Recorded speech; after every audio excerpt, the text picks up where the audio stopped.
তো ছাত্রছাত্রীরা সকলকে স্বাগত জানাই তোমাদেরই channel online class with new ওয়েতে। আজকে আমরা আলোচনা করব ক্লাস 10-এর জন্য সদ্য প্রকাশিত নতুন মডেল অ্যাক্টিভিটি টাস্ক ভূগোলের মডেল অ্যাক্টিভিটি টাস্ক পার্ট 6 নিয়ে, অর্থাৎ সেপ্টেম্বর মাসের জন্য যে নতুন মডেল অ্যাক্টিভিটি টাস্ক প্রকাশ করা হয়েছে সেই মডেল অ্যাক্টিভিটি টাস্কের প্রশ্ন এবং উত্তর নিয়ে তোমাদের সঙ্গে এই ভিডিওতে আলোচনা করব। এই মডেল অ্যাক্টিভিটি টাস্কে তোমরা দেখতে পাচ্ছ এখানে কিন্তু তোমাদের প্রত্যেকটার কিন্তু প্রশ্নের নম্বর দেওয়া রয়েছে। যেমন প্রথমে তোমাদের এমসিকিউ দেওয়া রয়েছে তিনটেতেই 1 নম্বর করে 3 নম্বর রয়েছে। তারপরে তোমাদের 3টি ঠিক ভুল অর্থাৎ সত্য মিথ্যা রয়েছে, সেখানেও 3 নম্বর রয়েছে। তারপরে 3-এর দাগে 2টি সংক্ষিপ্ত প্রশ্ন উত্তর দাও বলা হয়েছে, যেখানে প্রথম প্রশ্ন 2, দ্বিতীয় প্রশ্ন 3 রয়েছে এবং সবশেষে ভারতের জনজীবনে নগরায়নের নেতিবাচক প্রভাবগুলি উল্লেখ করো, এটিতে 5 রয়েছে। তো মোট এখানে তোমাদের 16 নম্বরের প্রশ্ন দেওয়া হয়েছে। এই 16 নম্বরের প্রশ্নের উত্তর তোমাদের নিখুঁত নির্ভুলভাবে আমি লিখিয়ে দেবো এবং এমনভাবে তোমাদের নোটসটি লেখাবো যাতে তোমরা সবাই এই মডেল অ্যাক্টিভিটি টাস্ক থেকে যথেষ্ট ভালো নম্বর তুলতে পারো। তার জন্য ভিডিওটি অবশ্যই তোমাদের কিন্তু সম্পূর্ণ দেখতে হবে এবং অন্যান্য যে মডেল অ্যাক্টিভিটি টাস্কগুলি এর আগে স্কুল থেকে দেওয়া হয়েছিল, সেটা পার্ট 4 বা পার্ট 5 অর্থাৎ আগের মাসগুলি যেগুলিতে দেওয়া হয়েছে, সমস্ত বিষয়ের মডেল অ্যাক্টিভিটি টাস্কের সমাধান ইতিমধ্যেই চ্যানেলে পিডিএফ সহ আপলোড করা আছে। সেগুলি না দেখে থাকলে আমি ডেসক্রিপশানে লিঙ্ক দিয়ে দেবো, সেখান থেকে তোমরা কিন্তু দেখে নিতে পারো। তাছাড়া এই ভিডিওরও পিডিএফ আমি ডাউনলোড লিঙ্ক আমি পিডিএফের লিঙ্ক ডেসক্রিপশানে দিয়ে দেবো। যারা মেম্বার্স আছো তারাই কিন্তু শুধুমাত্র ডাউনলোড করতে পারবে। তো যারা চ্যানেলে নতুন তাদের কাছে একটিই অনুরোধ, ভিডিওটি ভালো লাগলে অবশ্যই তোমাদের কিন্তু চ্যানেলটিকে সাবস্ক্রাইব করে দিয়ে পাশে থাকা বেল আইকনটাকে ক্লিক করে দিতে হবে আগামী দিনে সমস্ত রকমের ভিডিও এবং আপডেট সবার আগে পেয়ে যাওয়ার জন্য। তো চলো শুরু করা যাক ভিডিওটি। তো দেখো ছাত্রছাত্রীরা, চলে এসেছি তোমাদের ক্লাস 10-এর মডেল অ্যাক্টিভিটি টাস্ক পার্ট 6 ভূগোলের সমাধান নিয়ে, যেটি তোমাদের সেপ্টেম্বর 2021-এ প্রকাশিত হয়েছে। চলে যাব। প্রথমে বলা হয়েছে বিকল্প থেকে ঠিক উত্তরটি নির্বাচন করো। দেখো প্রথম যে প্রশ্নটি রয়েছে সেটি হচ্ছে আরোহণ প্রক্রিয়ায় সৃষ্ট একটি ভূমিরূপ হলো, 4টি অপশান গিরিখাত, রসেমতানি, বালিয়ারি, গৌড়। এর উত্তর হয়ে যাবে অপশান নাম্বার গ, বালিয়ারি। তারপরে 2 নম্বরের প্রশ্ন ঠিক জোড়াটি নির্বাচন করো। 4টি অপশান উত্তর পশ্চিম ভারতের প্রাচীন ভঙ্গিল পর্বত নীলগিরি, খ নম্বরে দক্ষিণ ভারতের পূর্ব বাহিনী নদী নর্মদা, গ নম্বরে আন্দামান নিকোবর দ্বীপপুঞ্জের চিরহরিৎ বৃক্ষ মেহগনি, ঘ নম্বরে উত্তর পূর্ব ভারতের পৃষ্ঠমৃত্তিকাতে। এর উত্তর হয়ে যাবে অপশান নাম্বার গ, আন্দামান নিকোবর দ্বীপপুঞ্জের চিরহরিৎ বৃক্ষ মেহগনি। তারপরে 3 নম্বর প্রশ্নটি দেখো, ভারতের রুট বলা হয় 4টি অপশান, ক হচ্ছে জামশেদপুরকে, খ হচ্ছে দুর্গাপুরকে, গ হচ্ছে ভিলাইকে, ঘ হচ্ছে বোকারোকে। উত্তর হয়ে যাবে অপশান নাম্বার খ, দুর্গাপুরকে। তো এই ছিল 3টি এমসিকিউ এর উত্তর। তারপরে চলে যাব ঠিক ভুলের দিকে। দেখো প্রথম যে প্রশ্নটি রয়েছে সেটি হচ্ছে নদী খাতে অবঘর্ষ প্রক্রিয়ার সৃষ্টি গর্তগুলি হলো মন্থকূপ, এটি ঠিক। তারপরের প্রশ্ন ভারতের উপকূল অঞ্চলে দিনের বেলা স্থলবায়ু প্রবাহিত হয়, এটি হয়ে যাবে ভুল। তারপরে হচ্ছে শুষ্ক ও উষ্ণ আবহাওয়া চা চাষের পক্ষে আদর্শ, এটিও হয়ে যাবে ভুল। তো এই ছিল 3টি যে ঠিক ভুল রয়েছে তার উত্তর। চলে যাব সংক্ষিপ্ত প্রশ্নের উত্তর দাওয়ের দিকে। প্রথম প্রশ্ন দেখো, বলা হয়েছে অক্ষাংশভেদে হিমরেখার উচ্চতা ভিন্ন হয়, ভৌগোলিক কারণ ব্যাখ্যা করো। তো এর উত্তর কী লিখবে দেখিয়ে দিচ্ছি। দেখো তোমরা লিখবে কোনো স্থানে হিমরেখার উচ্চতা নির্ভর করে অক্ষাংশের ভিত্তিতে অবস্থান, ভূমির উচ্চতা, ঋতু পরিবর্তন প্রভৃতির ওপর। নিরক্ষরেখা থেকে ক্রমশ উত্তরে ও দক্ষিণে যেহেতু উষ্ণতা কমতে থাকে তাই হিমরেখার অবস্থানের উচ্চতাও কমতে থাকে।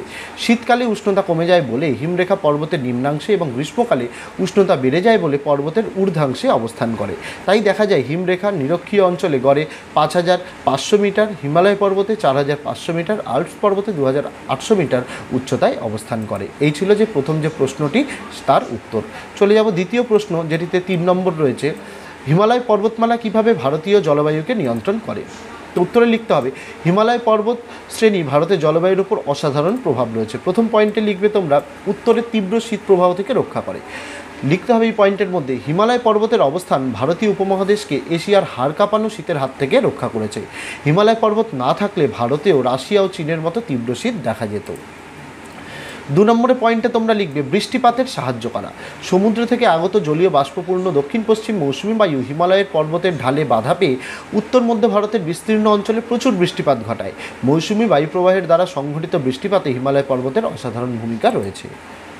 তারপরে পয়েন্ট হচ্ছে উচ্চ অক্ষাংশে শীতল জলবায়ু সৃষ্টি। এর মধ্যে লিখতে হবে ভারত এমনিতে উষ্ণ মৌসুমী জলবায়ুর দেশ হলেও উচ্চতার প্রভাবে হিমালয়ের উঁচু পার্বত্য অঞ্চলে অনেকটা তুন্দ্রা অঞ্চলের মতো অতি শীতল জলবায়ু দেখা যায়। এই হচ্ছে তোমাদের সেকেন্ড যে প্রশ্নটি তার উত্তর।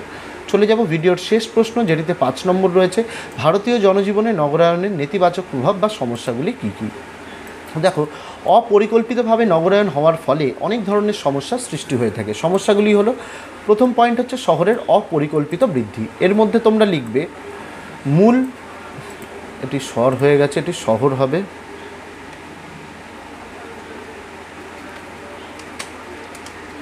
দেখো, মূল শহরগুলিতে জীবিকার সুযোগ সুবিধা বেশি হওয়ায় গ্রামাঞ্চল থেকে মানুষ মূল শহরে ভিড় করে।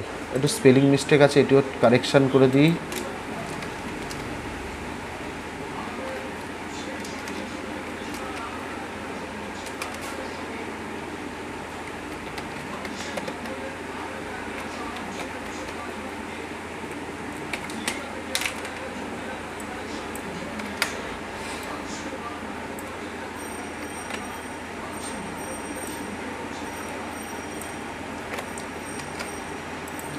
তো দেখো, আরেকবার বলে দিই পয়েন্টটি। মূল শহরগুলিতে জীবিকার সুযোগ সুবিধা বেশি হওয়ায় গ্রামাঞ্চল থেকে মানুষ মূল শহরে ভিড় করে। গ্রামাঞ্চলের এই সব মানুষ শহরতলিতে বিক্ষিপ্ত ও অপরিকল্পিতভাবে বসবাস করতে শুরু করে। ফলে পৌর এলাকা বিক্ষিপ্তভাবে যত্রতত্র প্রসারিত হয়, যা পৌর বিক্ষেপণ নামে পরিচিত। কোনোরূপ পরিকল্পনা ছাড়াই ও পরিকাঠামোহীন অবস্থায় শহরের বৃদ্ধি ঘটে এবং অন্যান্য অনেক সমস্যার সৃষ্টি করে থাকে। তারপরে দ্বিতীয় পয়েন্ট হচ্ছে বাসস্থানের অভাব। এই পয়েন্টের মধ্যে তোমরা লিখবে শহরমুখী জনসংখ্যার চাপে বাসস্থানের সমস্যার সৃষ্টি হয়, থাকার জায়গার অভাব হয়। 3 নম্বর পয়েন্টে লিখতে হবে পরিবহনের সমস্যা। এর মধ্যে তোমরা লিখবে জনসংখ্যার তুলনায় রাস্তার তেমন বিস্তার ঘটে না, ফলে যাতায়াতে খুব অসুবিধা হয়। ঘ নম্বর পয়েন্টে লিখবে জল নিকাশি ও পয়োগ প্রণালীর সমস্যা। এর মধ্যে তোমরা লিখবে অত্যাধিক জনসংখ্যার চাপে উপযুক্ত নর্দমা ও পয়োগ প্রণালীর ব্যবস্থা না থাকায় বৃষ্টির জল বেরিয়ে যেতে পারে না। এছাড়া খোলা নর্দমা জঞ্জালে ভর্তি থাকে বলে নর্দমার নোংরার জল চারিদিকে ছড়িয়ে পড়ে ও দূষণ ঘটায়। এটিতে স্পেলিং মিস্টেক আছে একটু।